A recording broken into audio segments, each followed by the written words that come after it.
Part 3, part 3, part 3. You're not excited for part 3? I am excited for part 3. I just zoned out and forgot we were starting all of a sudden. Oh.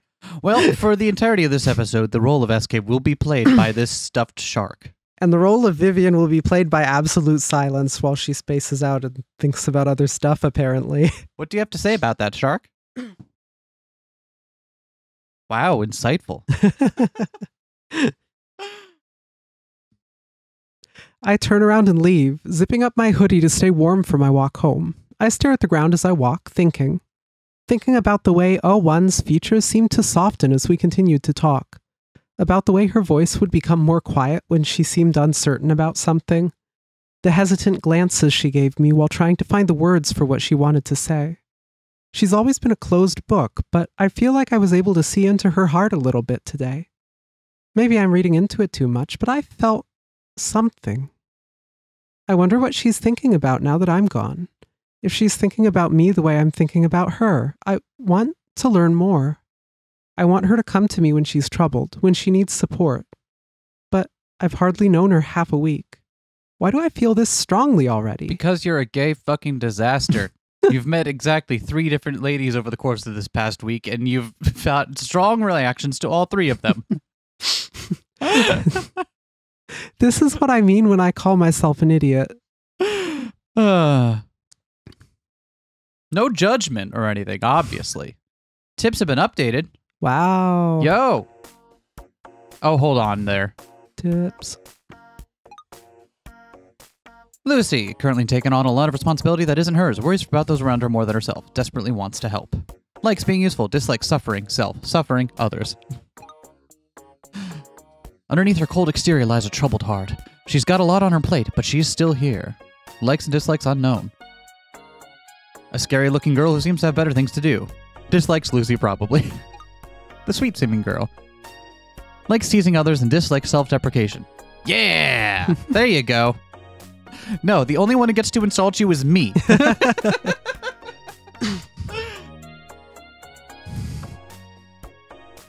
I am such an idiot. In a hurry, I fumble with the key to the shop. Drop the key, kneel down to grab the key, hit my head on the door frame somehow. Impressive. Kneel back down and hold my head in pain for a moment. Stand back up, unlock the door, and swing it open. You ever had a day like that? Yeah. Where things are just like, yeah, this is awful. Like you fumble your key and drop it 3 separate times on your way out of the house, and then you just give up and you're like, no, I just gotta lie down here on the sidewalk. Yep. I remember I've had days where I've already been like really stressed just getting out the door. Yeah. And then I just like fucking ate shit and slide down the hill outside of our... Yeah. And like ruining all my entire outfit. Like just the clothes I'm wearing are just ruined. And I'm like, you know what?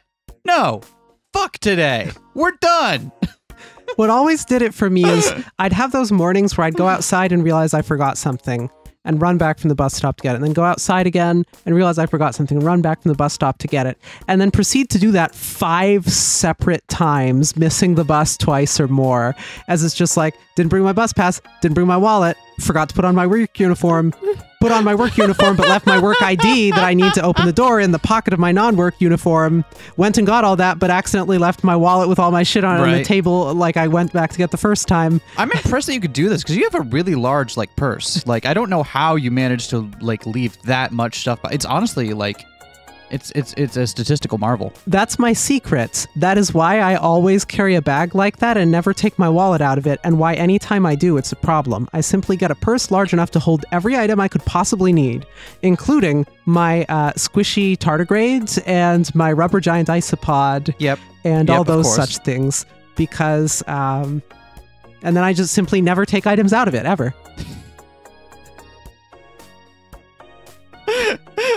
Okay, but counterpoint: the tardigrade and isopod are currently living on your desk in your home office. Yeah, so that's a problem because I won't be able to find them the next time I need them, when it will be incredibly crucial. Imagine you running back, having forgotten your big tardigrade, and like, no, I can't go to work like this. Absolutely, today is Water Bear Day. Hey Vivian, why were you late for work? Bears. Water bears. Good morning. I see you're thinking about water bears as well. Inside, I see O1 sitting at the front counter, averting her eyes from me as if she wasn't watching. Hopefully the voices are still... there was a gap of a couple days between part 2 and 3 here, so hopefully the voices are still on.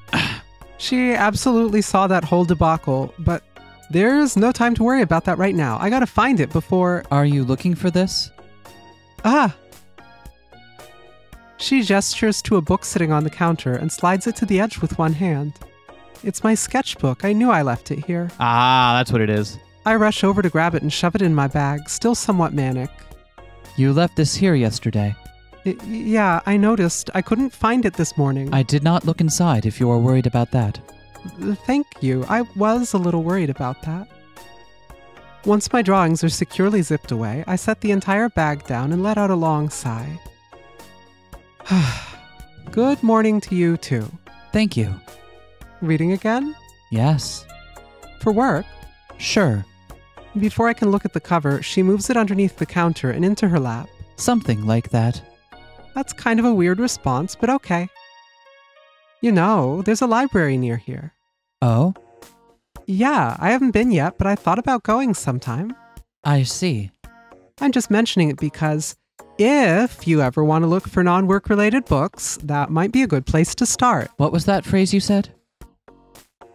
Non-work related? I don't understand. I see. Or even work-related books, I suppose. Oh, why didn't you just say so? Perhaps. I guess she's not interested. Oh well. I hop onto the counter and... Please do not sit on the counter. I hop off the counter and check the time. There's still about 10 minutes until we open. O1 has left to do errands every day so far, but that can't last forever. It's just a matter of time until she sticks around during my whole shift, which means the basement would be off limits to me. I really, really hope that day isn't today, not after what happened yesterday. There's a lot of questions I want to ask whoever I meet today. So, do you have any plans today? She looks up from... She looks up from her book, still hidden under the counter. You are working today, Lucy. Ask me out on your day off. Huh?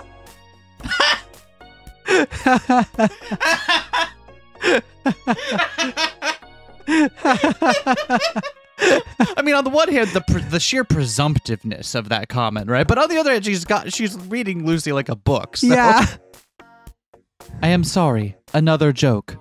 Should I stop telling jokes? No, it's okay. It's my fault. I'm kind of slow on the uptake.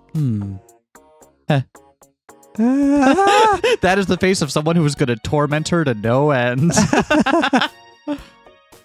I hear the sound of her book closing and she stands up. Yes, I have more errands to take care of today.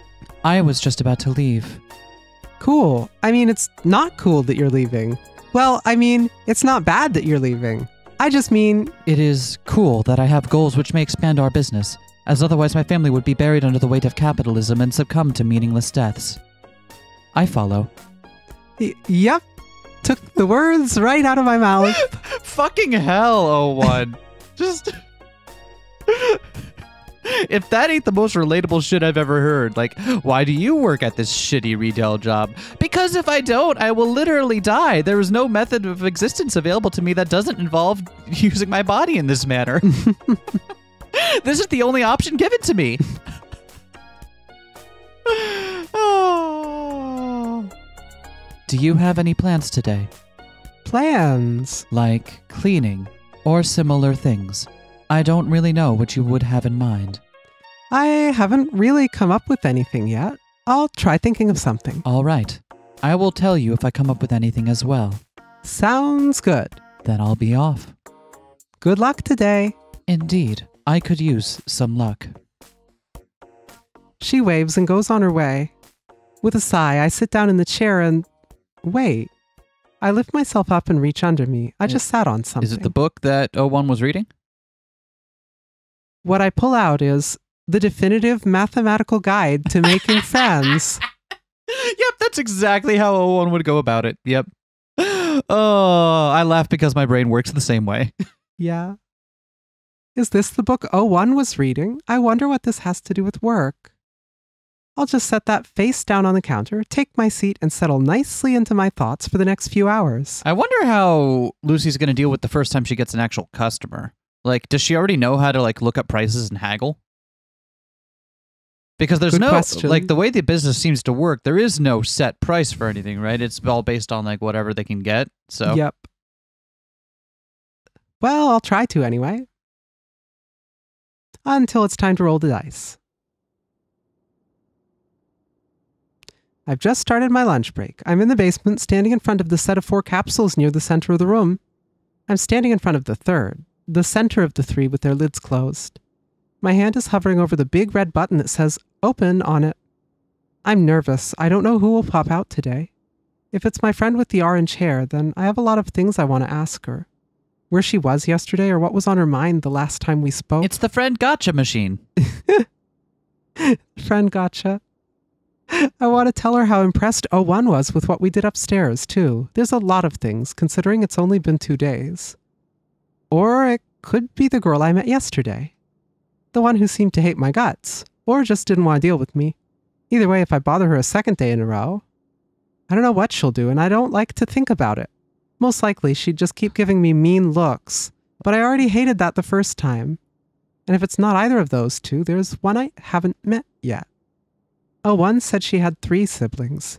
If I assumed that they were 2 of them, and considering the number of pods here, it'd make sense for there to be another. I want to meet them too, but I'm scared. I don't know what they're like.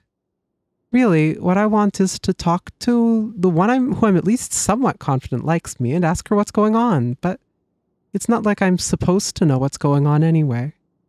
The only reason I'm here in the first place is because I got nosy and couldn't help myself. This isn't what 01 hired me for, but I'm in too deep. I can't just abandon her. I can't run away. I mustn't run away. I mustn't run away. There's even Unit 01. You got me while I had a mouthful of iced tea, but please rest assured that I was... I'm very sorry I almost made you spit take on the mic. I was like, I need to laugh at this, but also if I do, I will spit, like, ungracious amounts of iced tea all over this microphone. And I don't want to do that. Whoopsie. So, can't abandon her, can't run away, not from this too. What did Lucy run... Did she... Is that why she left, moved away from her folks? She mentioned having a bad relationship with them. But this seems more like running away from something that she feels obligated to deal with. Yeah, so that doesn't seem to different. square up with why she left home. But I guess it could be related. We don't know the full shape of it, but it might be something else that she feels she ran away from. Maybe so. If I was feeling extra bold, I suppose I could open all 3 of these at once, but that seems like a bad idea. Right, I've been opening this specific pod every day. When my friend told me to come see her again, I opened this one. She must expect me to keep doing that. I have no idea why someone else was there yesterday, but maybe that's what she wanted. So whoever's inside today, I'm just going to trust her. Okay. I take a deep breath and hit the button. The lid starts to open. I step backwards a few paces and anxiously watch.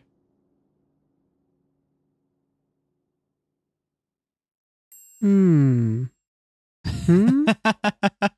All right, hold on. Peek. Ah! There they are, the final sibling. I can't really see their expression, but they don't seem hostile at least. If anything, they might be shy. Good morning. I'm sorry to wake you up so suddenly. I'm... The human. Huh? Well, I'm a human. You must be the human that 03 spoke of. Trucy. That's not... No need for humility. It is a pleasure.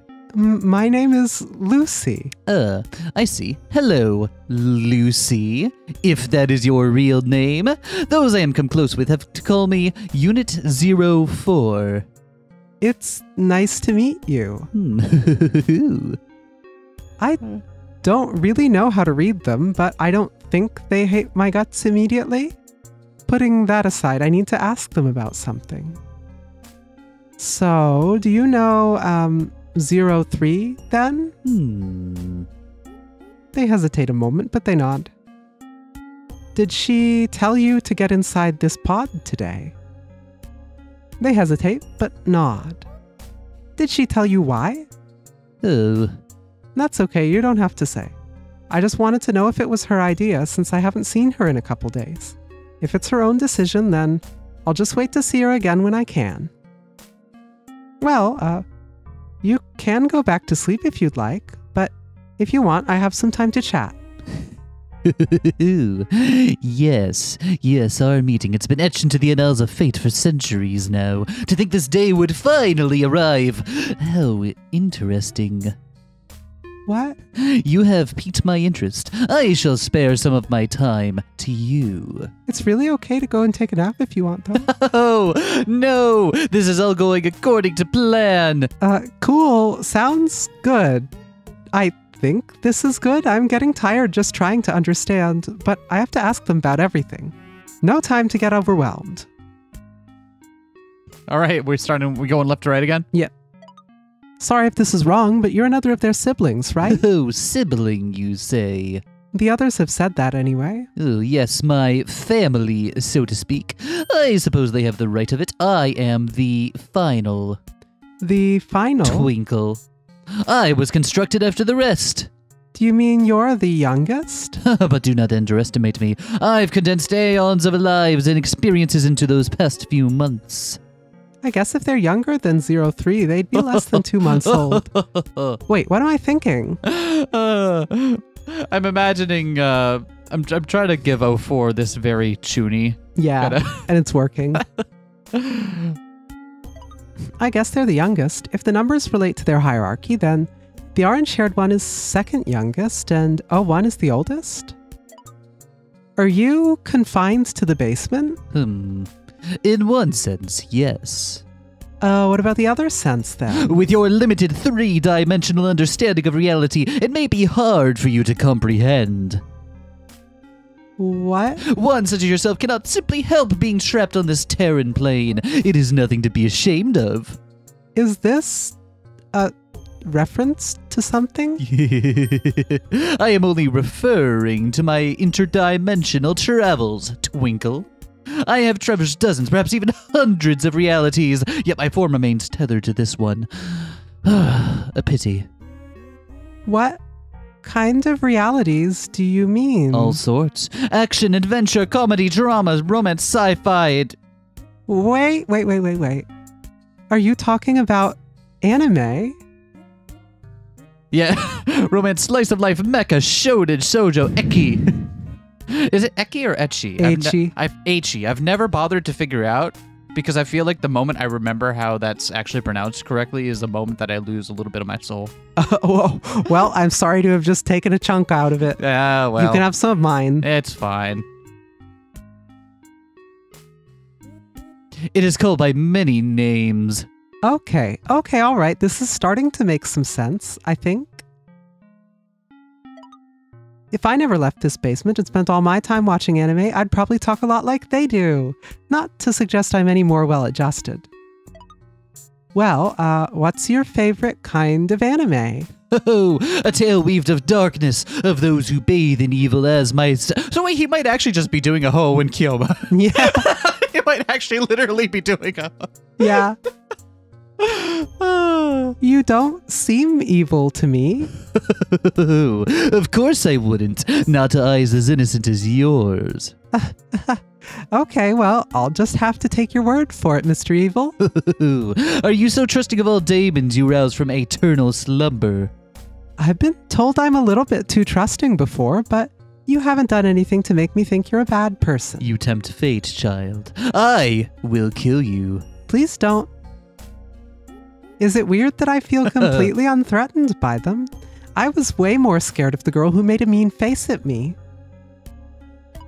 I cannot get into a conversation about anime right now, so I am just going to pretend I don't know anything more about it. Convincing. That's about all I can manage to ask right now. Even if they hadn't said so, I might have guessed they were the youngest one. With another strange laugh, they begin to rise out of the pod. They lift their body up to place their feet on the floor below, very unsteadily. Without thinking, I move forward to help catch them, but they land before I can do anything. They still seem a bit wobbly. Are you okay? I am perfectly well. Better than ever, in fact. You've roused me from my centuries-long boredom, after all. You... As they shift their stance, something in their legs seems to give way, and they tumble onto the floor. I rush over to their side. Are you all right? Damned vessel. They start trying to stand back up. Maybe you should sit down for a minute. Do not treat me as an injured pup, fool. Sorry. No, that's quite all right. I apologize for my outburst.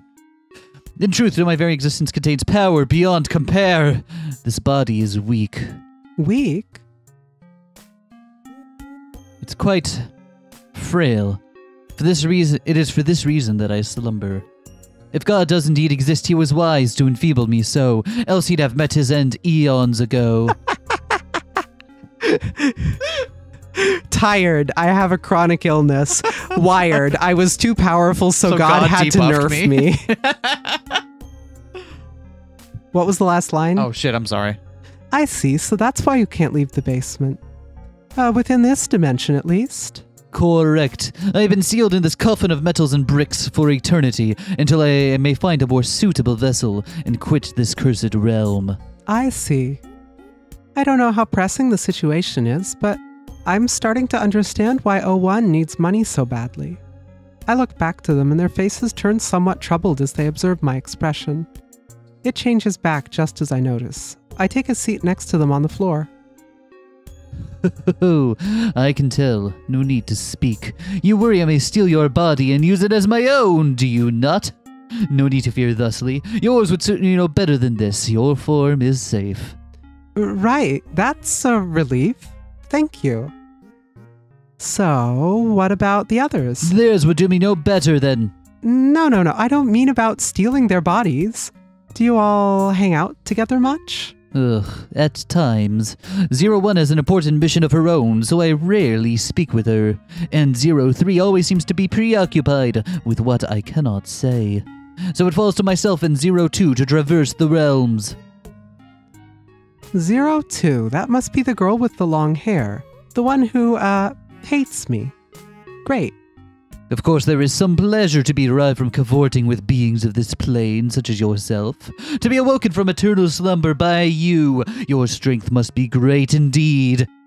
I think they're trying to compliment me. It's kind of hard to tell. Thank you for saying so. I hope I haven't been a bother.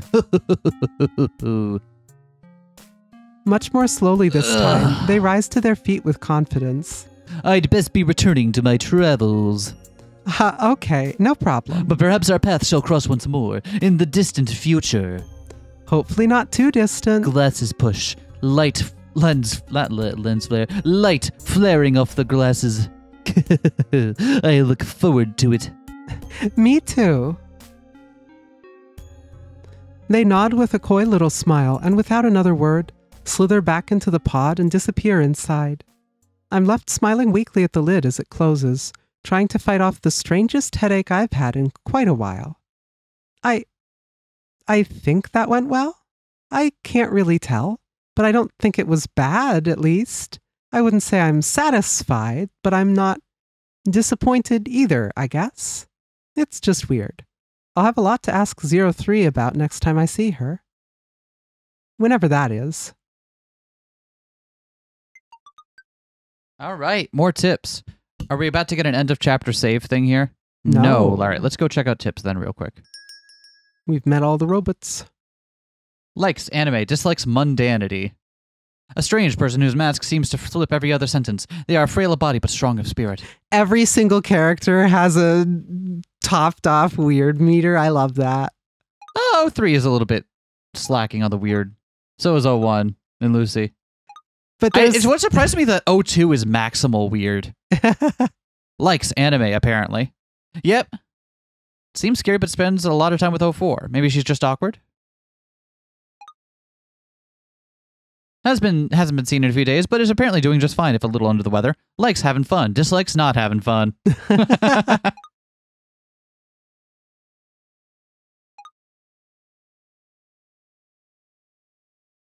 Currently taking on a lot of responsibility that... Oh, yeah, we've seen this one. Okay. Welcome back. I noticed just a little bit too late that something is wrong. She avoids eye contact with me as she walks in through the front door, holding some envelopes in her hand. She stands near the entrance, only glancing at me for just a moment. With darkness in her usual blank expression, she turns away, looking out the window.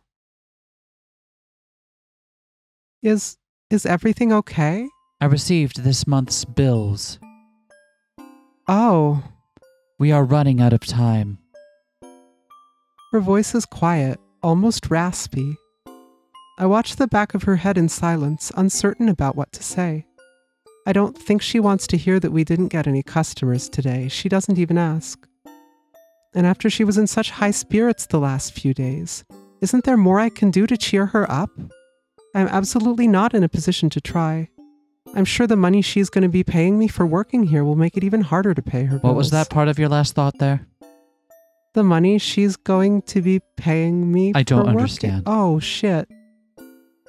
I want to blurt out that she doesn't need to pay me, but that's insane, and I can't do that to Killy. If I don't get money, they'll be stuck paying all of our bills again. I almost wish she'd fire me right now, so I don't have to bear any of the responsibility. Then Killy would feel sorry for me instead of upset with me. I'm terrible. I don't know what to say. There's nothing I can do. But I still have to try. Do you have any skills that are useful in robbing a bank? What? I said what I said. Do not make me repeat myself. Ride or die, Lucy. I think it would be best if you went home for today, Lucy. Oh. Unless there is something pressing, I need time to think. All right. I gather my things awkwardly and quietly while she waits for me to leave. As I'm heading toward the door, I catch her face from the side. Her expression is the same. I'll see you tomorrow? No. Huh? It is Friday, isn't it? So I will see you on Monday. Oh, I guess that makes sense. We hadn't talked about it, so Will the store be okay without me if you have other things to do? It is not as if it matters. We will not sell anything. Even if we were, it would not pay these bills. If the power gets shut off. All that equipment downstairs would turn off. And what would happen to everyone? Would they be okay? I don't know. I don't know anything. I am sorry. This is none of your concern. She turns away from me and heads toward the back door. Lock up on your way out, please. And have a nice weekend. I don't even look behind me. I hear the large metal door to the basement slam shut. My entire body quakes. I can't stay here, but I can't move. I want to chase after her. I want to run away. I just stand in the doorway, shaking for quite some time. Until finally I leave. I'm home. I walk straight into the couch and fall onto it from whatever angle comes first. My face gets stuffed in between the couch cushions and my bag falls on the floor next to me. My roommate's voice calls out from the kitchen. I don't remember what voice we gave Killy, but Yo, you're back early. Yeah. I don't know if my voice even reaches them over the sound of sizzling. It smells like garlic.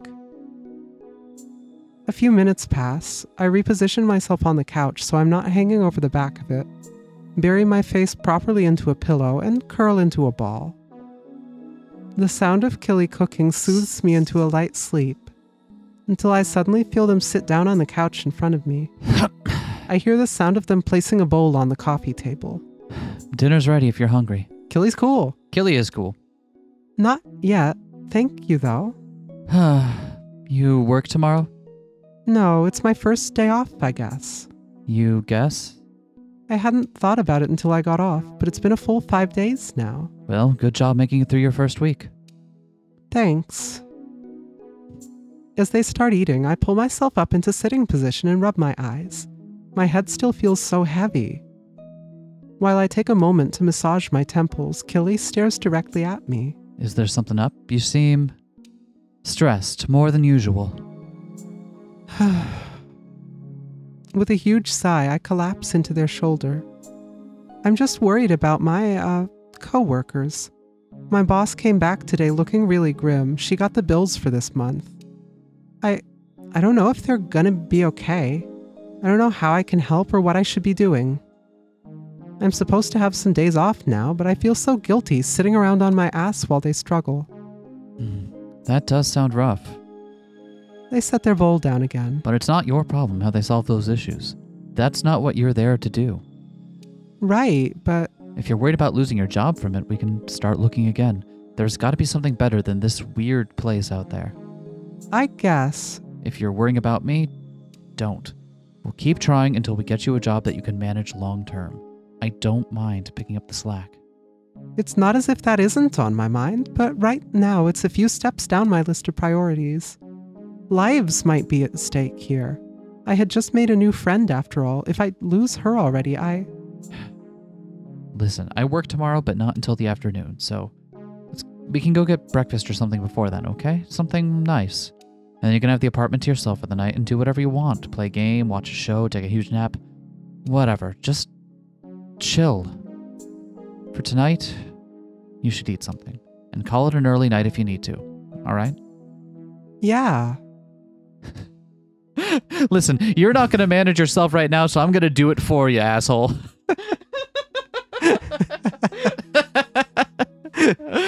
We all need a friend like Killy. The dedicated friend who either has their shit together or has it together enough to be able to know when you don't. Yeah. I know they're right. I met O1 less than a week ago. I don't really know her at all. She seems kind, but I'm just her employee.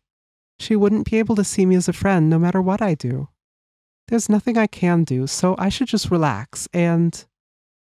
No, I can't do that. I can't ignore them. See, in any other situation, I'd be like, this is a really unhealthy mindset.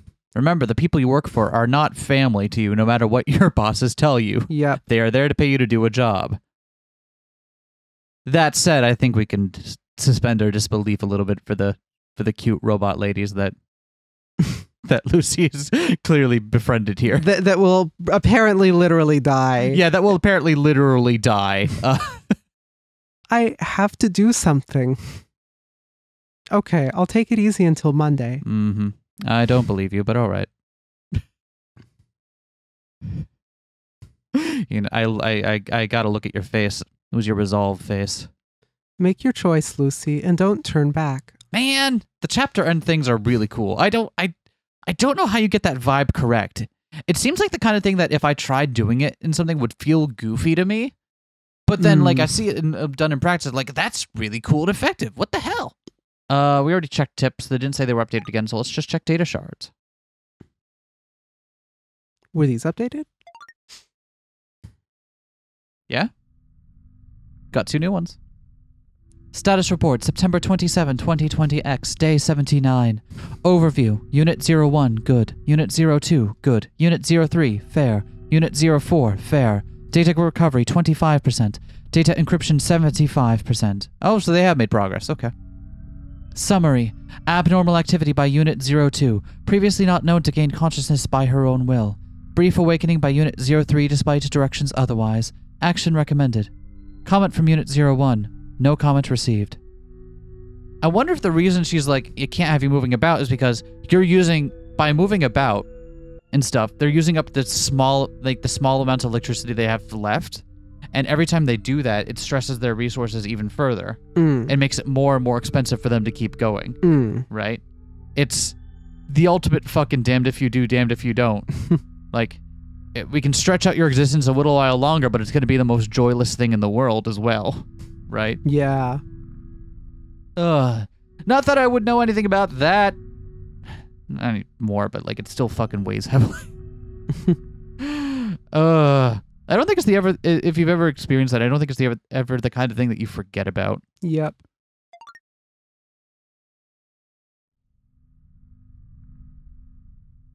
Status report, September 28th, 2020X, day 80. Overview, Unit 01, good. Unit 02, good. Unit 03, fair. Unit 04, poor. Data recovery, 25%. Data encryption, 75%. Yeah, both Units 3 and 4 went down Yep. a grade after. Critical alert. Unit 04's condition has decreased below acceptable quality. Immediate attention required. Critical alert. Security breach detected. Immediate attention required. Comment from Unit 01. No comment received. Comment from System. Threshold of tolerability has been passed. Action is required. Unit 01 has been informed. Action will be mandatory. Interesting. So we haven't really gotten to this aspect of it because they've been human enough, but like there might be because they are robots, there might be a part of their personality that like literally compels them to do something. Mm-hmm. And I wonder what Unit 01's going to do in order to save her family here. Let's find out. Yeah. All right, I hit the return button. I'll drop a save, sure. Continue.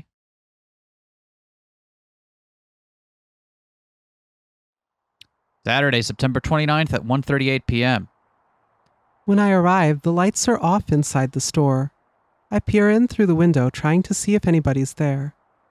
I'd probably see her glowing red eyes if she were hanging out alone in the dark, which again is a completely normal thing to say about your boss.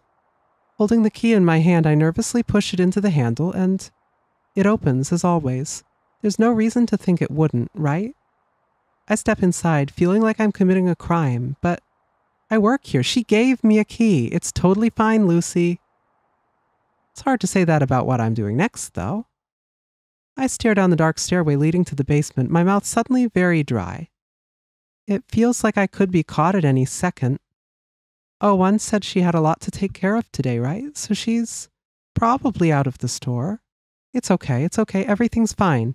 Just do this the same as you always do. No sense hesitating at this point. I turn my phone's flashlight on as I descend, trying my best not to make any noise. Chapter 5, Descent. I'm glad this chapter's decent. I don't know, I've heard some dissenting opinions on that. Got him. By the time I open the door into the basement proper, I can't bring myself to yell for the lights to come on. It's not as if I was allowed to be here all those other times, but this one in particular feels so extraordinarily bad that I decide to keep my presence minimal. I know the area well enough to navigate like this, I think. I've managed to make my way to the pods as normal, but this is the first time since Monday that I've seen them all lined up together, glowing in the dark. It's so ominous. No, just calm down, Lucy. You need to do this. You need to talk to her, and you need to figure out what you can do to help. No more running away, no more abandoning people who are in trouble, no more abandoning people who are in trouble. Huh? So that gives us a little bit more... I mean, it's basically the same thing we had last time, but a little bit more clarity. As I approach, I notice something strange. The third pod, 03's pod, it's open. It's empty. There's no glow coming from inside. That could only mean that she's out and awake somewhere, right? No, I guess it could be either of the other two based on the last couple days. The first pod is open as usual, too. I've always assumed 01 would sleep in there, so that means she's out somewhere, doesn't it? I'm looking for 03. I was really banking on her being in the usual place today. What do I do now? I can't just leave. I guess she must be somewhere in the basement, right? Maybe she fell asleep somewhere else. She's not allowed to leave the basement, so that has to be it, right? Suddenly, even more uneasy, I hold my breath and listen to the sounds of the room. The usual humming of machines persists. It comes from all directions, but I can always especially hear the whirring of these sleeping pods. When I'm not talking to someone, they stand out as louder than the rest. But I hear something else, something different.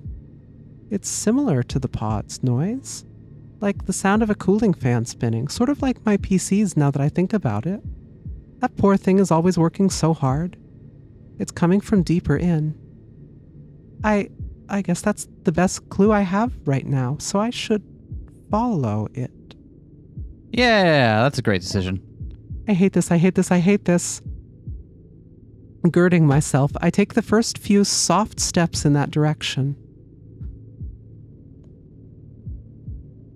I've never been any further in than this, but I know that there's a lot more to this place. My only choice is to take a look. Obviously, that's not my only choice. I have so many other options available to me.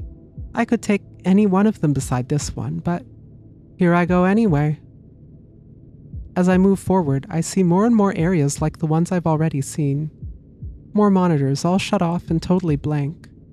More tables stacked high with more paper, with more complicated-looking information printed on them. More wires scattered across the floor, forcing me to take my time to avoid tripping over them.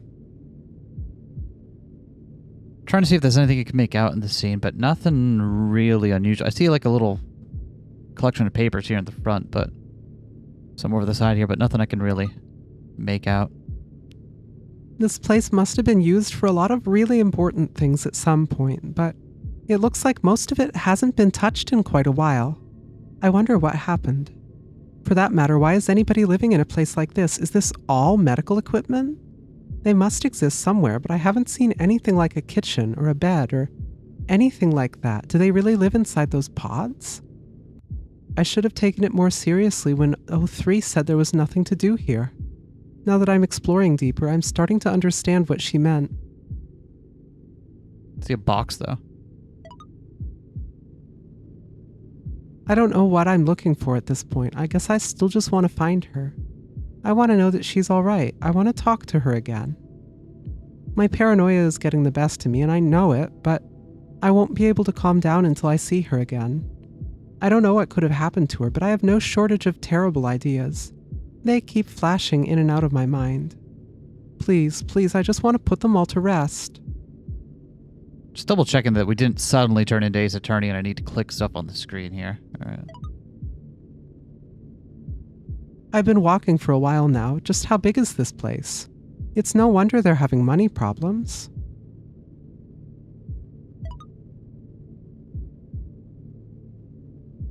I think I see something.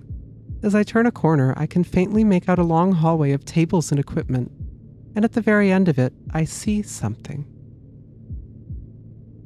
A series of lights, faintly in the distance. Tiny little red bulbs lined up on some machine. It seems like that's where the noise is coming from. I've come this far, my only option is to move towards it, until... It's only a color, but I would recognize it anywhere. That light, citrus orange color. Laying at the very end of this long, dark hallway, it's hard to tell from this distance, but that has to be her. I start dashing down the lane, overcome with desperation. I just want to see her. I want to hear her voice. I want her to tell me what she's going through. There's so much that I don't know. So much that I know we can offer each other. My first friend in a new city. I still have to tell her that 01 was happy with the cleaning we did. Is she going to be disassembled or something? There's so much for us to talk about. So much more of ourselves to share. Why am I thinking all this now? All these thoughts are so embarrassing. I just want to understand her. I just want to help her.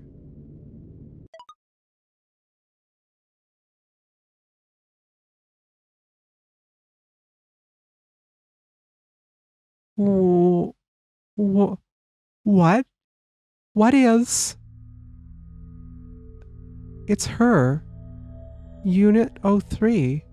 She's lying down on a large metal table, hand laying limp near the edge. There's probably at least a dozen thick wires coming out of her in every direction, as well as some smaller ones, and probably many more that I can't see. They're attached to her, like they're plugged into her body in several places. To her legs, her chest, her back, her...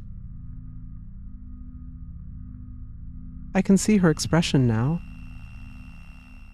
Her eyes, empty of their usual sparkle, staring blankly in my direction, lips slightly parted. hair cast over her face, still maintaining its cute, bouncy shape, and her neck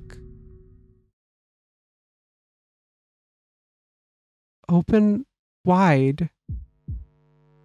When I lean over to get a better look, I don't know what I see. But I look inside her neck. Her head is completely separated from her body, and I see up inside of her neck. Not just her head, each of her limbs are removed from her torso. The arm closest to me is split even further, broken at the elbow, at the wrist, strips of skin-colored material sheared off her forearm and set aside. I look inside her again. I don't know what to make of it. I don't know what I see. What does she have in her arm? Why is it like that in there? What? I drop my phone and start staggering backwards. What the fuck is this? What am I supposed to be seeing? A scream wants to burst out of my chest, but it gets caught in my throat again and again. My voice comes out coarse. What?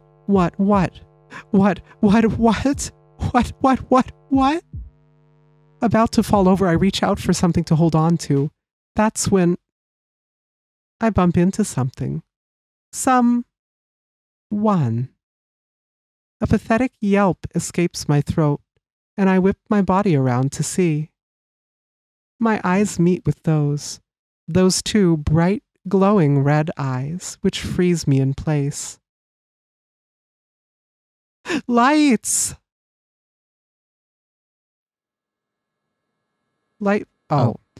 Lights! Light floods the room as she yells. Having raised her voice several times louder than I'd ever heard her do, she glares down directly into my eyes. An eternity passes before she speaks. Lucy.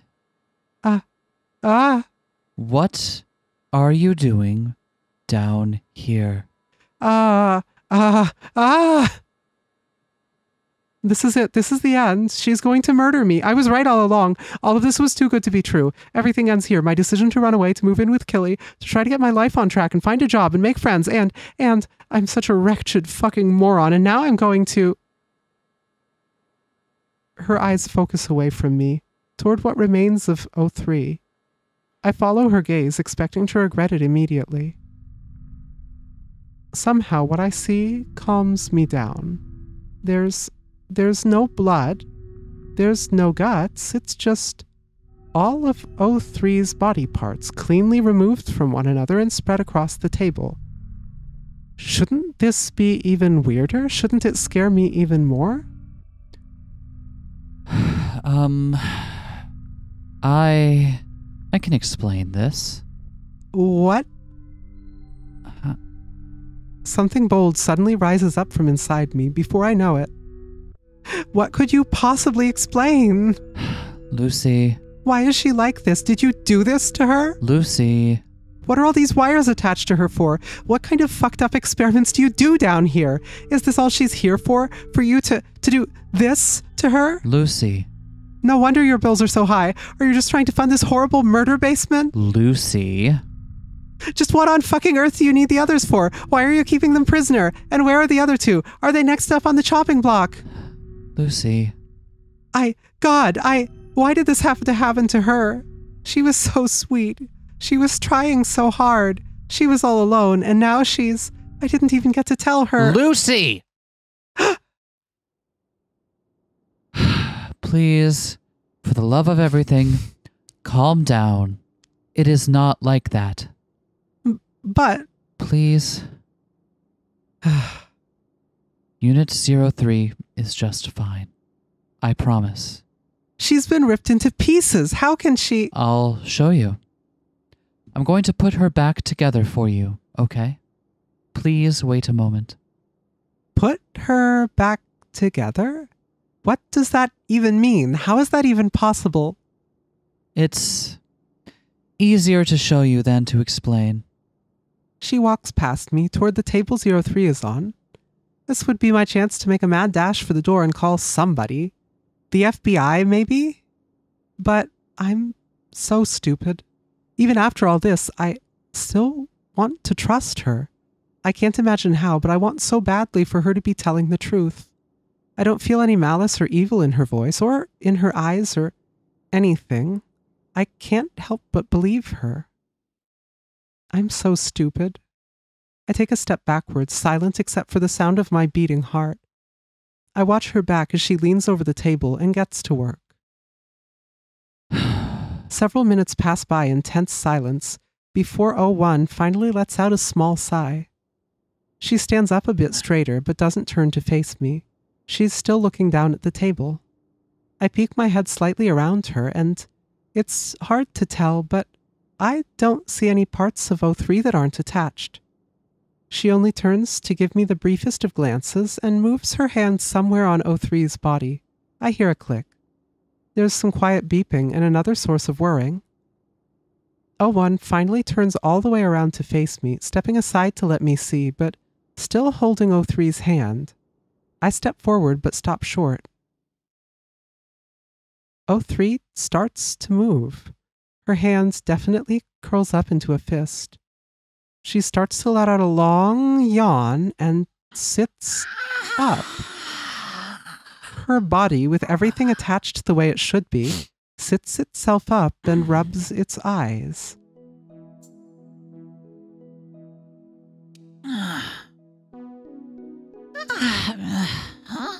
She opens her eyes and I see it. That sparkle, that glow, it looks directly at me. Oh, is that you? I can't contain myself. All the pressure that had been building up in me just explodes all at once. I leap toward her, throwing my arms all around her shoulders. She just rubs her eyes sleepily and pats my back, obviously confused. Hey. What's up with you? Did something, Oh, shit! Wait, why are you here? What is... I thought you were dead. I'm so glad you're okay. Dead? Why'd you think that? Of course I'm not dead. I'm like, hey, wait, why am I naked? You can't look at me like this. You're okay. You're okay. You're okay. I'm gonna die for real if you don't let go of me. After some more yelling, I finally put together what she's saying and turn away, my face completely red. 01 grabs her clothes off a nearby chair and hands them to her so she can get dressed. Okay, that's better. Thanks, Thanks, 01. Sure. Yeah, now that I'm decent, I can find the presence of mind to properly ask, what in the ever-loving fuck Language. What in the ever-fucking fuck is fucking going on here? Ignoring that, 01 turns toward me, and I can't do anything but fidget. Now that 03 is alive, I don't know how to explain myself. I still don't know what I just saw. I think the shock might have just caught up with me. Where do I even start? And why am I the one who has to explain? None of this makes any sense. Seeing that I'm unable to speak, 01 turns back to 03. She saw. You don't mean that. Your 01 nods. Yeah! No way. Not only did she see me naked, she saw me completely disassembled. Oh, this is the worst. How could you leave me out, totally exposed? I'm sorry, but she was not supposed to be down here. I couldn't have foreseen this. Oh, yeah. Hold on. Who is this anyway? This girl. I don't know her. Why? Don't bother. I've already figured it out by now. Oh. Then, well, it's not her fault. It's all mine. I'm the one who went upstairs and... No, it's mine. I came into the basement without permission and... Sorry, the position... No, shut up. It's... No, it's... We can save this for another time. For now, let's get 03 back to sleep. Okay. 03 and I exchange worried looks. 01 takes her hand again and helps her stand up, though she seems a little wobbly. Are your joints all right? Yep, they always feel a little weird when you first put them back together, so it'll settle back in soon. All right. Tell me if you're having trouble, okay? Go ahead then, Lucy. Lead the way. It's an obvious trap to confirm that I'm familiar with this area, but I don't have it in me to keep being dishonest. So I nod and meekly obey.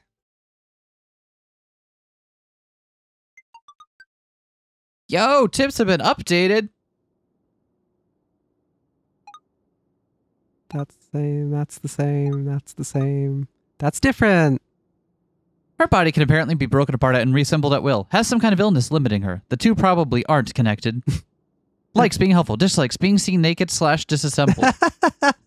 The two probably aren't connected, sure. I'm sure it's fine. O1 gently helps O3 back into her pod. I stand back awkwardly as they plug some things in. O3 looks at me while O1's distracted.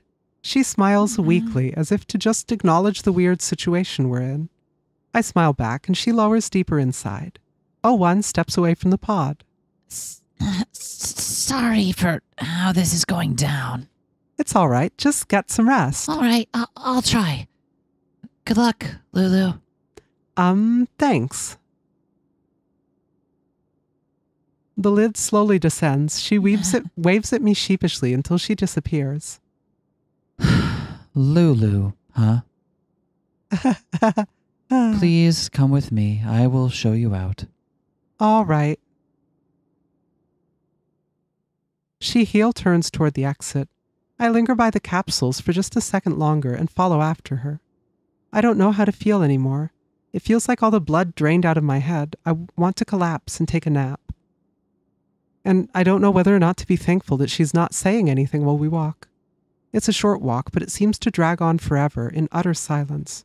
Just the misaligned rhythms of our feet clicking against tiles. All the while, I can't get that image out of my mind. Of O3 torn apart and spread across that table like she was a piece of furniture you hadn't put together yet. I did see that, right? I really hope I'm not losing my mind. It's starting to feel that way. How did she put her back together? Was that some sort of weird magic trick, like sawing a person in half? Maybe she was never in pieces to begin with. Is that the trick? Am I an idiot? Is there some obvious explanation for it that I'm not realizing? If there is, I wish someone would just spell it out for me. I mean, we're being, like, I'm trying not to be judgmental, but I guess if I encountered that in real life, robot would not be my first explanation, right? If you don't live in a world where robots are just a thing that can happen, it would take a pretty big leap to be like, oh god, robots are real. Yeah. Lucy. Her voice pulls me out of my thoughts. Yes? Still with her back to me, I hear her breathe in and out. I don't know what to expect her to say, but I prepare for the worst. I am sorry to have given you such a scare. I can understand why what you saw may have seemed terrifying. Traumatizing might be more accurate. I'm sorry too, for coming down here without your permission. I was just going to ask about that. I didn't know it was off limits at first. The door said employees only, and I figured that included me, so... That was due to my own foolishness. I could have taken more precautions to ensure that this did not happen. I don't know why my judgment was so clouded. Still, I should apologize. After the first time I found this place, I knew I shouldn't be down here, but I kept... I should have foreseen something like this. She stops walking and turns to me. I'm not going to punish you. Okay, that's good. But I cannot allow you to meet with Unit 03 again. Nor may you come back down here. I say this for her own safety. And not just for hers, but for all of those who live down here. I'm sure you've put together the secret that we've been keeping. Not just from you, but the world. Yeah, sure, definitely. I've totally got that figured out. I don't know what to do. I should take care of the problem that you represent. The very minimum, you ought to be fired.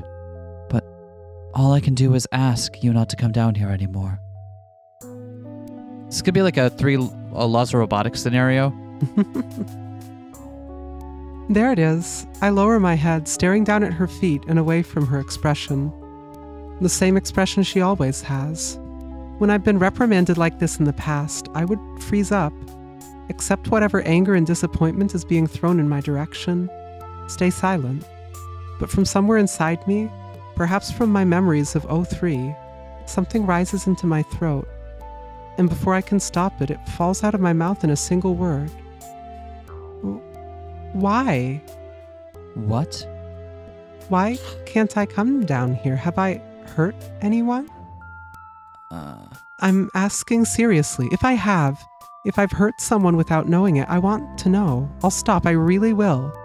If anything I've done has hurt any of them, or even you, I'll listen to you and I'll stop. But if I haven't, then why? Why can't O3 come out of the basement? Why aren't I allowed to come down here to see her, or any of the others? I want to keep seeing her. I know she wants to see me, too. I don't want to let her down. I promised. I turn my gaze back up to her, knowing that I must look strangely intense right now. Her features falter, as if I'd weakened her facade, damaged her ice-cold attitude. It takes a moment, but she finally speaks, looking away from me now. There are two main reasons. The first, as you may have guessed, is that 03 is simply too frail. There are too many unknown factors outside for me to account for. Whether she leaves this place to meet them or they enter this place to meet her, there is no telling what might happen. I lack the data to know for certain. It is simply not worth the risk. And the second? What you saw today shouldn't exist to the world. Our true nature, our very existence, is shrouded in secrets. It's fallen onto me to keep us hidden, and I've failed already, spectacularly. Were you anyone else, I would have disposed of you already. That's an extremely loaded sentence she just said to me. I can't even take the time to unpack it right now. Okay, so it's not even a laws of robotics thing. Okay. My entire life is for the safety and well-being of the three others. Unit 02, Unit 03, and Unit 04. They depend on me for their survival. I can make no compromises. Is it really that serious? What would happen if word got out? Our lives would cease to be our own. They would belong to a struggle between powerful forces seeking to either destroy us or manipulate us to various ends. I cannot overstate the severity. I wonder if it's the kind of thing where, like, the person who made them originally was, like... Because all this equipment seems like a lot for, like, a lone actor to have. I wonder if it's the kind of thing where, like, one of the forces that might be involved was, like, whoever funded all this research and equipment, right? If there was, like, a lab or a university behind it. Could it claim, like, no, those robots, they're not people, they belong to us. That's our research equipment. That or a situation like, oh, fucking DARPA funds the combat droid program, and the researcher who's heading up the lab finally succeeds, meets the sentient robot that he or she has just built, and is like, oh shit, this was immoral. I'm going to pretend the experiments all failed, close down the lab, and be like, well, that was a waste. I guess we'll have to go do other things. Bye. Secretly turn them on and leave them to fend for themselves. Whew, that sounding a lot more plausible in my head, actually. Although we haven't seen them, like, exhibit any, like, combat type things yet. But, like, I guess if you were trying to make them to pass as human, you wouldn't make them have glowing red eyes. Also, even so, regardless of whether it's a combat thing or not, fully sentient artificial beings in a world that clearly doesn't have them is itself, like, a fucking thing, a whole thing. It's a fucking moral quandary that we're not ready to have a discussion about yet. But not just the moral quandary, the very existence of that technology, whether or not they are weapons now, the very existence of it is itself just a massive thing. It's not something you can just drop and expect it'll be fine. It's something that nations would kill or die over. Something you can't really put back once it's been. I cannot overstate the severity. Even now, my thoughts are racing with methods of disposing you just to prevent it from getting out. I was created solely to protect them. You jeopardize our lives by simply existing right now. So why have I not stopped you? I could have taken the precautions. I could have locked the basement door at the very least. Why did I even hire you? Why invite the risk? I don't understand it. You could fire me. Really, if I'm that dangerous to you all, you should. I have meant to on several occasions. But every time I would back out before I could speak the words. Okay, so she has known, like leaving the lights on that one time, or like bringing up the stuff from downstairs, or reading the logs of what was happening. She knew for a while. We would get to talking about frivolous things, and Now's your chance. We're already talking about it.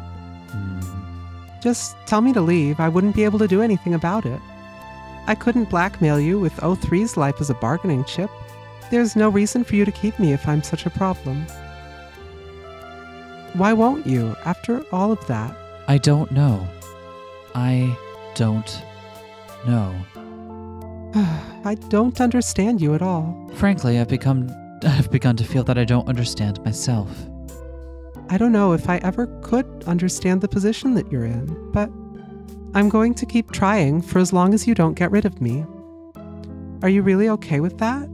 If I continue to dig into your business and learn more of your secrets? And what about O3?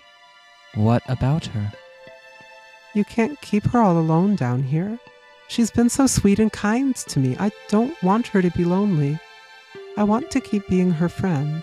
She's not alone. She has the rest of us here too. I don't know if she sees it that way. I get the sense there's some kind of rift between her and the others, including you. The past 2 days, she set it up so that when I came to see her, I'd meet the others instead. O2 and O4. You woke up O4?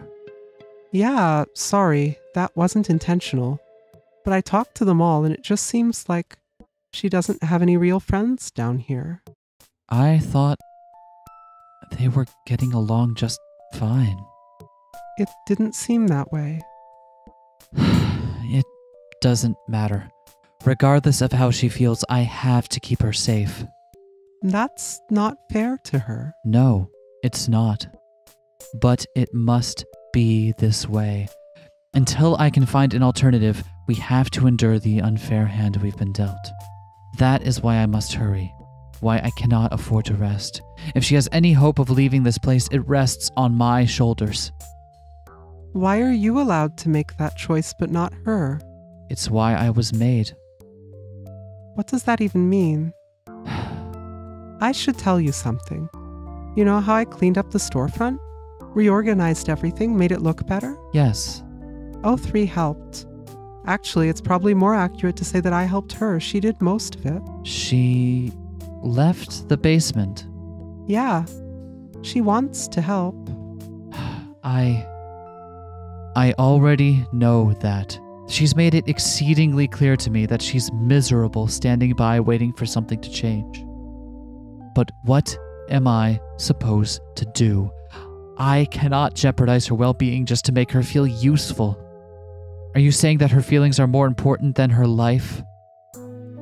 I don't know. I want to just tell you to believe in her, to let her help you shoulder the burden, but if her life is at stake, I don't know what can be done. I don't understand enough to be of any help. I don't understand anything, but I want to. I want to know what's going on here with all of you. I know that I'm just some stupid, clumsy girl you met less than a week ago. Maybe it's none of my business, and maybe there's no way I could possibly help any of you, but...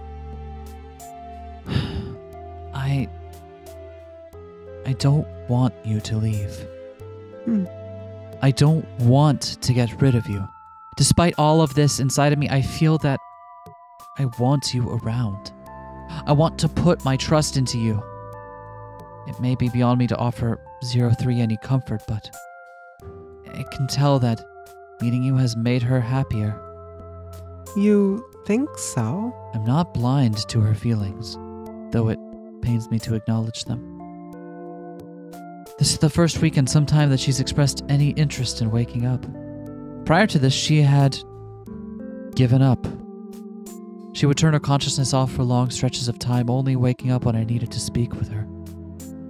That should be ideal, right? For her to rest until things are different, until I find a solution, but it doesn't feel right. Her kindness, her enthusiasm, I don't want those to disappear. I want her to get through all of this with those parts of her intact, but it's become exceedingly clear that I am of no use in this respect. The only thing that has worked is you. I know what I've said. None of those things have changed.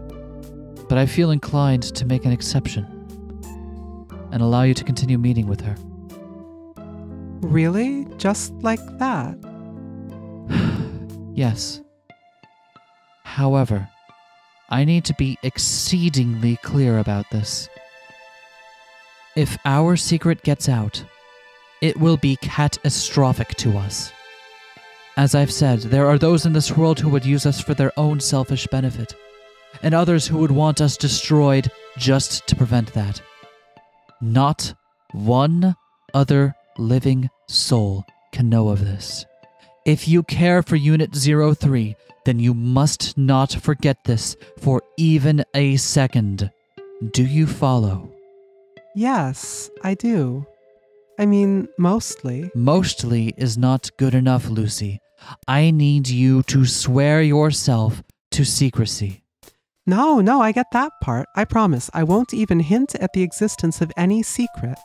It's just that, I still don't really understand what exactly the secret is.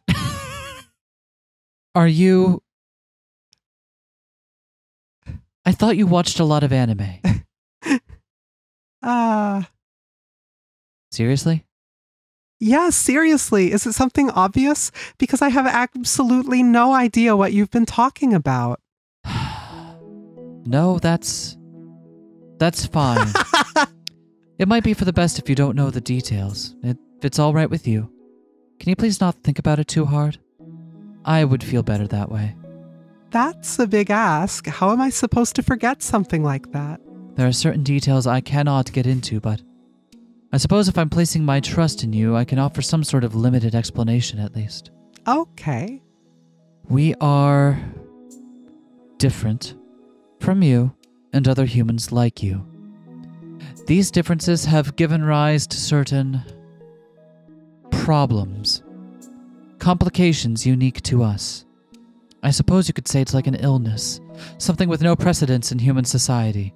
Everything I am doing is in order to keep them safe and, perhaps, to eventually cure them, so that they might lead normal lives someday. That is all. I see. I think I can accept that. Whatever this mystery decapitation disease is that allows a person to have their head separated from their body and somehow survive, it's a big world, I suppose. Watch it not be robots. Maybe the whole reason she doesn't get it yet, maybe that's the whole reason the game's still playing coy with it. Maybe it's not robots. What if it's not robots? What? I don't know what the other explanation would be, but what if? That must have looked quite bad. It looked very, very bad, but thank you for explaining. Thank you, Lucy. What for? It feels like all I've done is cause you trouble and scold you for things that have nothing to do with me. Perhaps so. You've said a lot of presumptuous things to me today. I don't even know why I gave you the time to speak. But, frankly, you've surprised me. I think I needed your criticism. So, thank you. Well, I'm glad I could be of help. And if there's anything else I can do for you, please don't hesitate to ask. I'm relying on you enough as it is. As long as you offer your support to 03 and swear to secrecy, I cannot ask any more of you. Maybe there isn't much else I can do, but if you need a friend of your own, I would be happy to be that for you. That's... Anyway, I believe I told you to take this day off, did I not? Yes, that's right. We're closed. Please, go home. Right, sure, I can do that. But see if you can rely on 03 a little bit, okay? I suppose I can at least speak with her about it. There may be something she can do within her limits. Yeah, just talk with her. I know. She wants to be of help, so... Yes, I know. And it sucks for her to have to stay in the basement, so... Lucy? Yeah? Please, go home. Yes, ma'am. There's also comes a certain point where you're starting to speak to people about their family, and it's like, come on, Lucy. It's like, yep, I know. You made your valid point. Do not overplay your hand. She waves to me and watches as I leave through the door. I'm left with only my thoughts as I ascend the stairs. I can't believe I said all that. Since when did I get comfortable talking like that to someone? It all just spilled out of me, all these feelings from so long ago. Feelings I thought I'd put behind me. I may have been projecting a little bit, but I guess it worked out. Even so, it's not as if anything I said will actually solve their troubles. Even if 01 and 03 come to an understanding, that won't pay their bills. That won't keep any of them alive if they don't have the money. In the worst case scenario, someone might die. I didn't bargain for something like this when I was looking for a job. Suddenly becoming so invested in the well-being of another 4 people like this. I was already way out of my league trying to support just myself and Killy. I hadn't even gotten to that point. Am I strong enough for this? Can I be there for them through all the difficulties they may face? Can I endure all that pressure without buckling? I want to. I really, really want to. There's no way I could turn my back on them after all this. I can't just run away. Not again. And it's not as if this is a burden. A week ago I had 1 friend. Now it's possible that I have triple that amount. I should be much happier about all of this. I should be excited for them to rely on me. I open the door at the top of the stairs and emerge back into the storefront.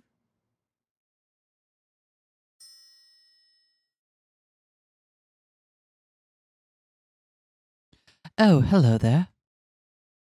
This is an incredible opportunity. Even if it's difficult, I shouldn't ignore this chance to make new friends. Hello, miss. Do you work here? I'm always so stuck in my head, worrying about everything that could go wrong. I need to work on seeing the people directly in front of me, helping those whom I'm in a position to. I'm a sucker for this kind of thing.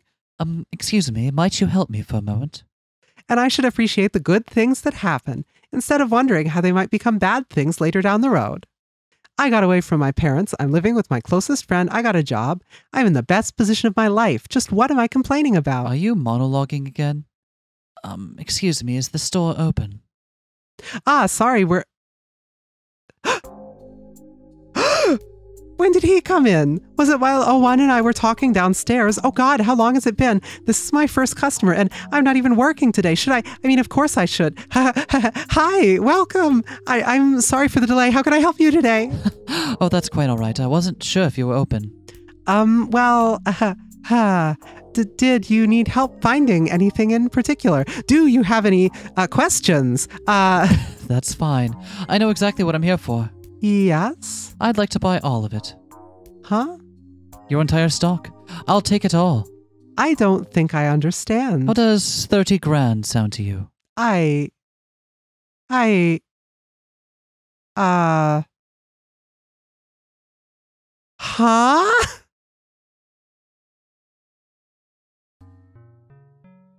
All right, so just tossing something out there. Yeah. Polite boy happens to know what kind of research was being done here. And thinks that some things could be learned by looking at the throwaway spare parts. Yeah. Right? Well, solves their immediate money troubles, but now they don't have inventory. Yep. These can't be real. That boy's been moving bin after bin out of the store into a large truck parked in the street. I've been counting all the money in this briefcase over and over again. I've never seen counterfeit bills before, but as far as I can tell after doing some research on my phone, these are the real thing. Man, anti-counterfeiting measures are so fascinating. Oh, yeah. Like I had to learn about some of them because when I was handling money at my old job, right? Not just like cashier stuff, but like when you're handling like the safe and stuff like that. And it's just so fascinating. Like I don't know about the ethics of it feel weirdly strange to me, but like from just like the actual art of how do you make an anti-counterfeiting measure into a bill like that? Yeah. That's endlessly fascinating. Endlessly. The history of forgeries and fakes is so fucking cool. Whether it's counterfeit money, or whether it's people making bootleg trading card game cards, or whether it's people faking fine art. Yeah, There's like just art forgery, yeah. so many things that you don't even think of. that turn out to be telltale signs and that people have found ways around. Yeah, it's and like the ways that the people making those things then respond to try to, prevent them from being, to make them seem to show that they're authentic. It's fascinating. Completely divorced from any like moral implications of it. It just I love learning about it. It's cool. Anyway, I don't know if I mentioned this in the past ever, but at one point I worked somewhere that did printing on various materials, professional printing stuff, and that made it extra interesting to me because you can't just print these things. No. It takes whole specialized machinery and techniques. Because it's not like it's like, at least I was American money anyway, isn't paper.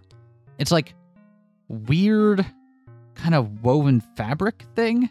Yeah, and even if you had the material, it wouldn't be as simple as running it through a printer. You've got to have all these specific mechanisms to make it exactly the way it is. And even if you were trying to fake something that was printed on paper, there are telltale signs to how different types of printer work and like things that just make it obvious as day if you look at it with a magnifying glass. And I like in different printing methods that leave different impressions. And like how, like what the colors actually look like on the page. It's like fucking fascinating stuff.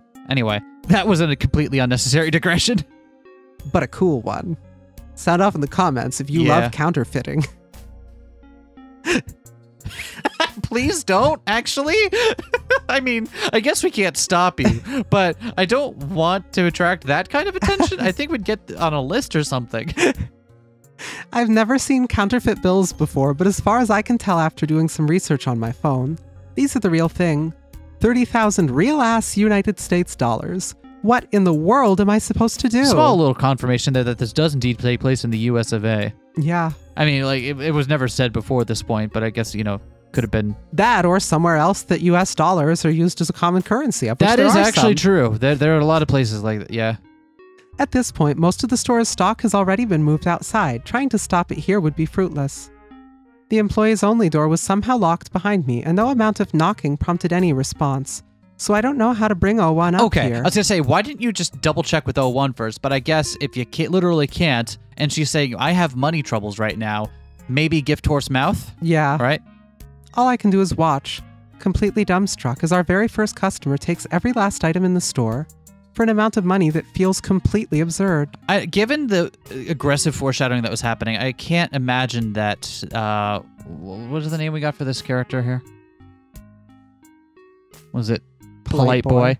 I can't imagine that Polite Boy has good things in mind for all this. I do think they might be trying to like reverse engineer the stuff that was being done here based on using the knowledge of what was thrown away. Yep, my thoughts were either that or Polite Boy was involved in the creation of the robots and is now like, oh shit's bad, quick cash infusion. Yep. Oh, so you think Polite Boy knows what's going on here and is like, how can I get money and support to them without... Yeah, like what if Polite Boy was the one who turned them on in scene 1 and then walked away, and then now is dropping back by months later and like, oh shit, things didn't work. My only counterpoint to that is they're described as Polite Boy, not Polite Man. Yeah. So I would assume that a person capable of doing this would have to be unless we're doing like the kid genius trope here. Yeah, we don't know. Yeah, we don't know. But I would assume that the person in charge of a project like this, especially with the kind of consequences that O1 is worried about, would be an adult. That's my only objection there. Well, I think that's everything. It sure is. Sure enough, as I look around the room, everything has been stripped bare. I never thought I'd see these shelves completely empty like this. I'm sorry, I should have been helping you carry things. You're very kind, but don't trouble yourself with that. Okay, well, Is something the matter? Did you, I've never even made a sale for $5, never mind 6,000 times that. What am I supposed to say? Would you like your receipt?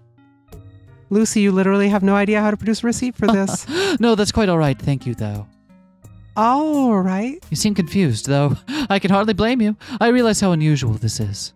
Do you really? Here, take this for your trouble. He reaches into his jacket pocket and pulls out a single, tiny piece of cardstock. This is my card. If you have any concerns about my purchase, all my contact information is right here. Shouldn't this be happening the other way around? He hands me a strangely empty-looking card. VT... I read the card first and not the text, so I completely misread that. I don't get it. Really? You don't. So don't read the text at the bottom of the screen. Just look at the card in the image there. Yeah. What does that say to you? VT Industries. No. What does that say to you? I have no idea what you're referring to. That says Vermont Industries. That's what that says. Oh, okay. VT Industries? I've never heard of them. I guess I wouldn't know much about any kind of industries, though. I don't know if you can call an address contact information, but thank you, I suppose. Oh, and there's no name on this card. Oh, you don't say. Oh. How strange. Again, please feel free to stop by any time. And with that, I'd best be off. I've got a big day ahead of me. I'm sorry to have taken up so much of your time. Especially on your day off like this. It's no big... So they have been... Okay, so there is some sus going on here. I promise you this isn't any kind of trick. Have yourself a lovely day, miss. And thank you again so very, very much. Before I can respond or ask any of the several dozen questions I have, he's gone. The truck outside revs up and drives off before I can process it. Which leaves me standing here alone in the middle of this empty shop, holding an open briefcase of $30,000 in my hands. And in this incredibly vulnerable state, I hear a door open behind me. Oh, Lucy, you're still here. You dropped your phone downstairs.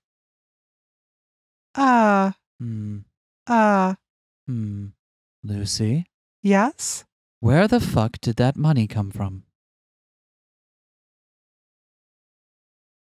Okay, she did at least try to get O1's attention earlier. Yeah. So this isn't her making... That she made a reasonable decision with the information she had at the time. Yep. But I'm guessing O1's not going to be happy about who it got sent to. She's been counting the money in the briefcase again and again and again for the last 10 minutes. In that time, I think she's gone through it all about 10 times. She works so fast I can barely comprehend how she's keeping all the numbers straight. Apparently neither can she, because she's still not convinced it's all real. Honestly, neither am I. After quite some time, she sets the briefcase on the counter, lets out a sigh, and looks me dead in the eyes. Lucy. Yeah? How did you do this?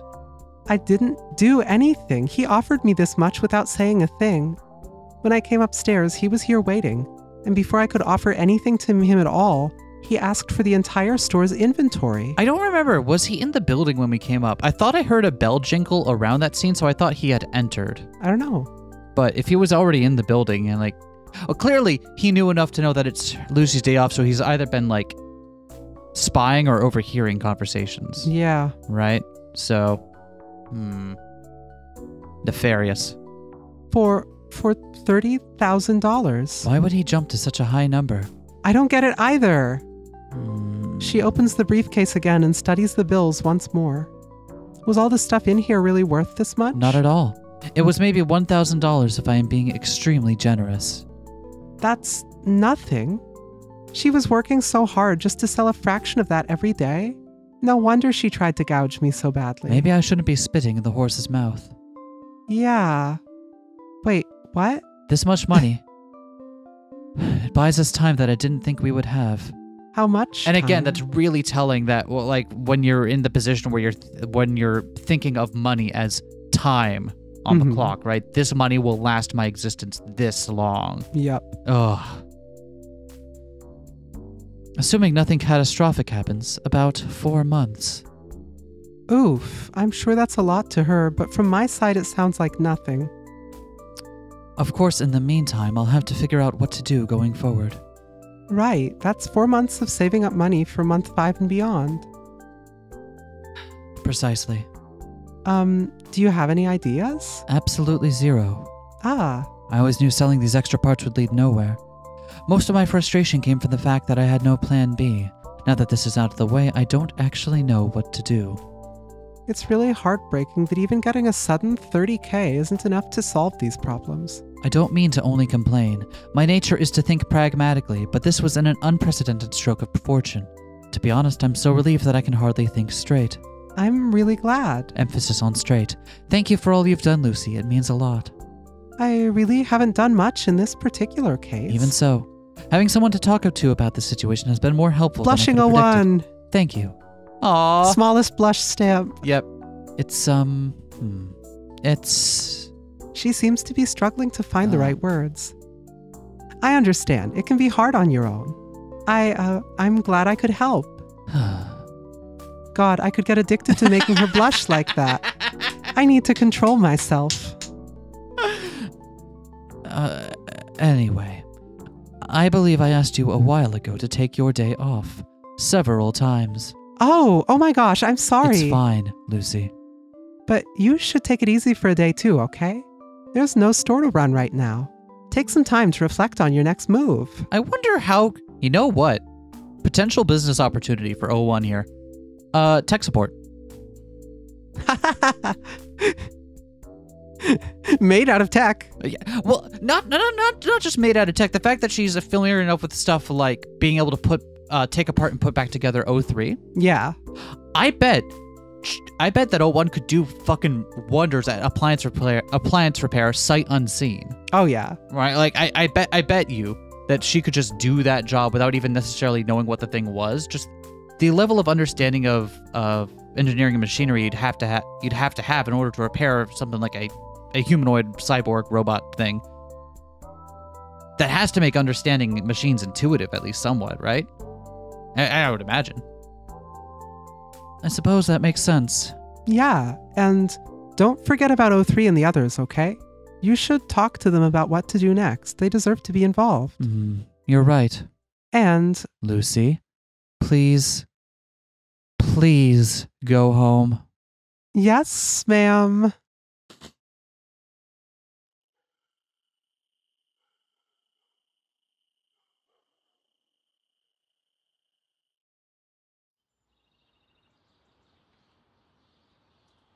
One more?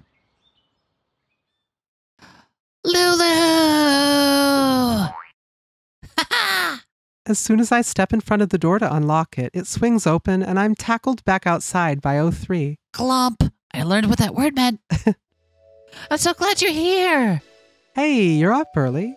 And you're... Yup. I'm out of the basement, baby. Is that okay? Yes. I look further into the store and I see 01 walking toward us. Good morning, Lucy. Good morning. Hey, can I come inside? It's cold. Oh! Up. 03 takes her arms out from around me and steps back so I can head inside. Disengaged. Blep.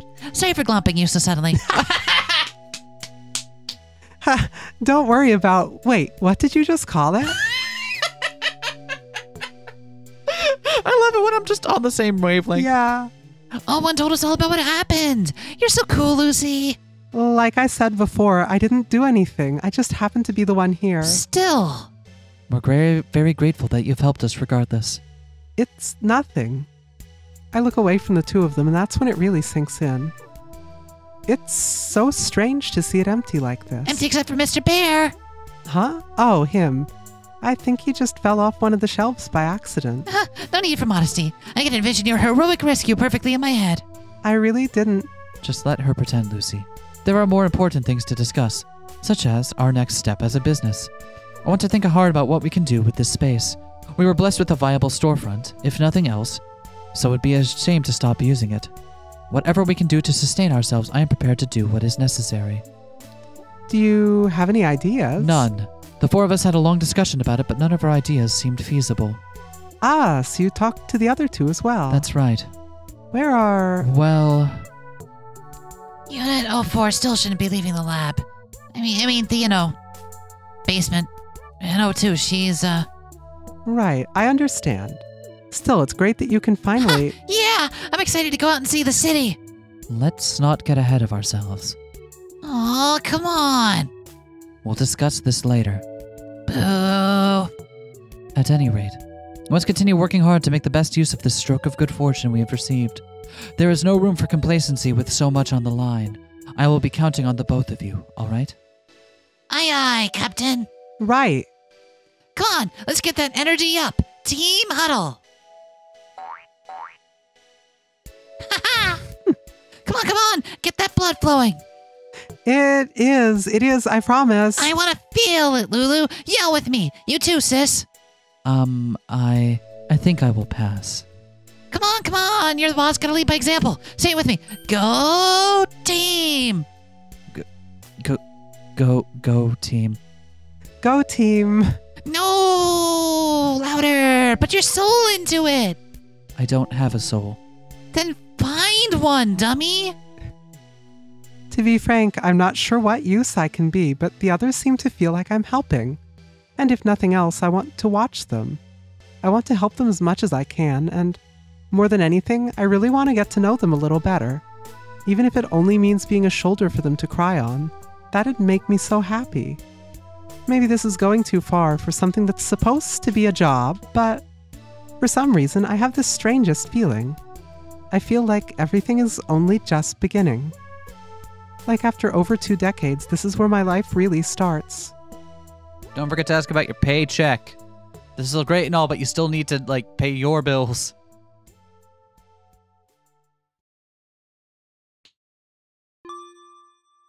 Yeah! That was fun! This was really good. This was really good. I had a lot of fun playing this, and I believe there are more episodes out already. Don't quote me on this because I don't have it pulled up on in front of me here, but I think through episode 3 are out at this point. So yeah, this is awesome. Thanks again to our patrons for making us play this. Yeah. Yeah. Episode 1, the one that we just played right now, is free on itch. So go download that. I think the other ones are paid, which they deserve to be because holy shit, this is great and quality stuff. So go play them. Go try it out. And if you want us to play more of this, let us know in the comments. We'll try and add it into the rotation. Looks like there's a little stinger. Mm. I'm back. I saw there was a stinger, but also I was in the middle of a thing, so I couldn't stop. Yep. The sound of footsteps echo through the large chamber. The girl who had been sitting silently in her chair turns her head toward the source. She rises as the boy approaches her, and he places a hand on the top of her head. The boy. I'm sorry that it took so long. I take it nothing exciting has happened while I was gone. Well, that's good. Thank you for watching over them so dutifully. He pulls her in with his right arm, hugging her for a significant moment, and kisses the top of her head. She doesn't show any particular feelings about this gesture. I'm only stopping in for a moment, but I was successful. Everything is in a truck outside. Isn't that exciting? I wonder what we'll find in there. Could be something amazing, something unbelievable, something that could save you. I apologize. I'm getting ahead of myself. I'm going to start carrying everything inside. It'll take a little while, so stay here and keep watch, all right? Okay. Thank you. I will be back soon. And then we could talk more, all right? She nods her head so slightly he might not have noticed it were his shoulder not nuzzled underneath her chin. He smiles, he pats her head once more, and he leaves. The girl watches him go. Even after she hears the door close behind him, separating the two, she remains watching as if unconvinced. Moments pass. Surely as those moments passed, he was upstairs moving all the parts inside one box at a time, all by his lonesome. As those moments pass, he comes closer and closer to returning. She finally looks away from the door, which was barely visible in this darkness to begin with. She returns to her chair, and slowly turns her eyes back towards her duty. The 2 faces she sees. The 2 faces she watches intently remain, as they ever have, suspended in stillness. As if cut off entirely from those agonizing moments she must spend alone. Okay, so there are other blabs like this, is what I got out of that? Seems like it. Seems like it. And Rich Ponce here has apparently in charge of one of them. Tips have been updated, huh? Well, all right. Hold on. We've got a little bit of list to do here. Let's just boop. Tips. That's new. Our girl, earnest, hardworking, anxious, takes responsibility for things that have nothing to do with her. Has an individually wrapped platitude for everyone she meets. Gotta love her. Likes her new friends, dislikes her own brain. Ha ha! Try. It does say trying. That is trying. Unit 01, the eldest of the 4 siblings. She seems to handle all operations at the shop, but it's difficult to say how much that entails. Her one-mindedness is perhaps both her best and worst trait. Likes jokes, dislikes mistakes. Unit 02, is this... This is new. The second of 4 siblings avoids talking whenever possible. Her scary demeanor betrays her sensitivity. Likes anime, dislikes conversation. Unit 03. The third of our 4 siblings. She does what she wants as much as she's able. Her energy explodes and bursts, surprisingly sleepy. Likes secrets that she's in on. Dislikes secrets she isn't in on. Unit 04. The youngest of the 4 siblings. A little hard to keep up with. Seems to have learned everything they know about the world through anime. Likes darkness. Dislikes shackles of the flesh. Yep, Data and we have a couple of new shards. shards here. SP radio selected from the main menu. All right. So I bet that's the, just a song picker or something. Yeah. Let's see the last couple.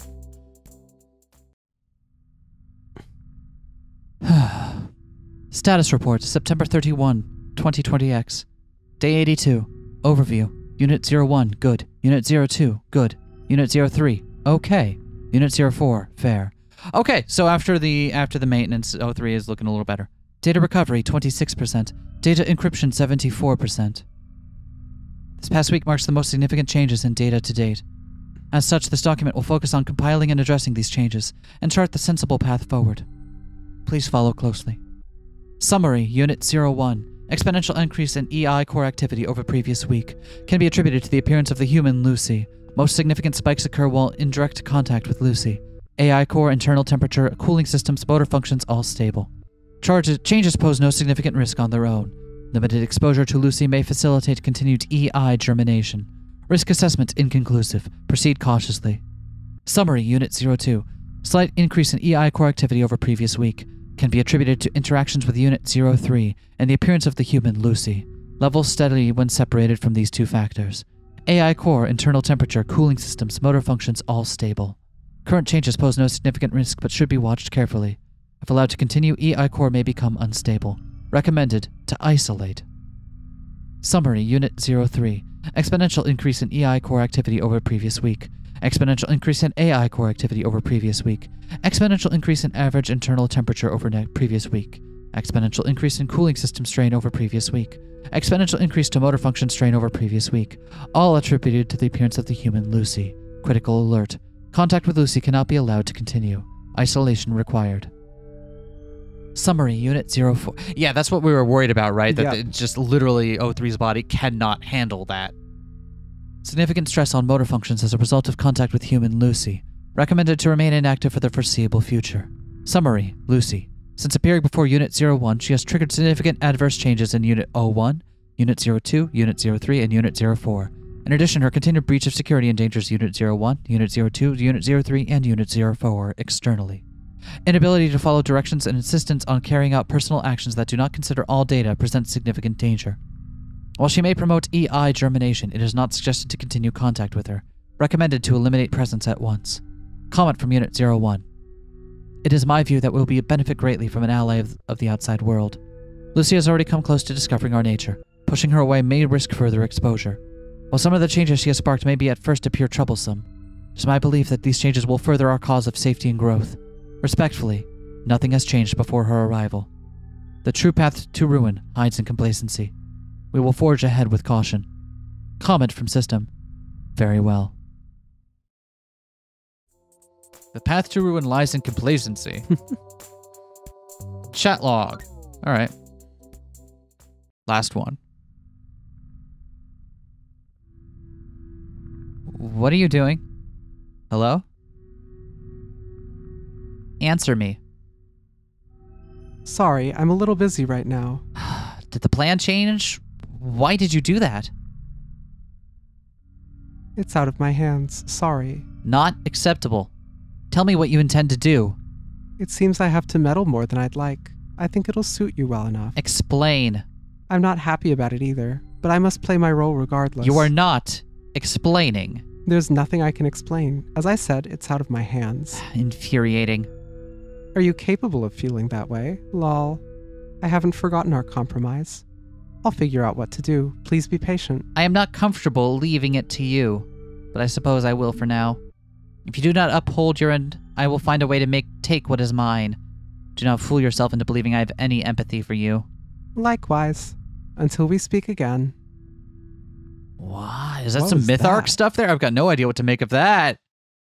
Although there's a vaguely feminine silhouette down here in the log, With a bunch of static around it. and some good old cuteness tendrils. I saw that and immediately thought, that's Reina Ryugu from Higurashi. Again, thank you all for joining us. I already did the big outro thing like 10 minutes ago, so fucking bye. Peace, y'all.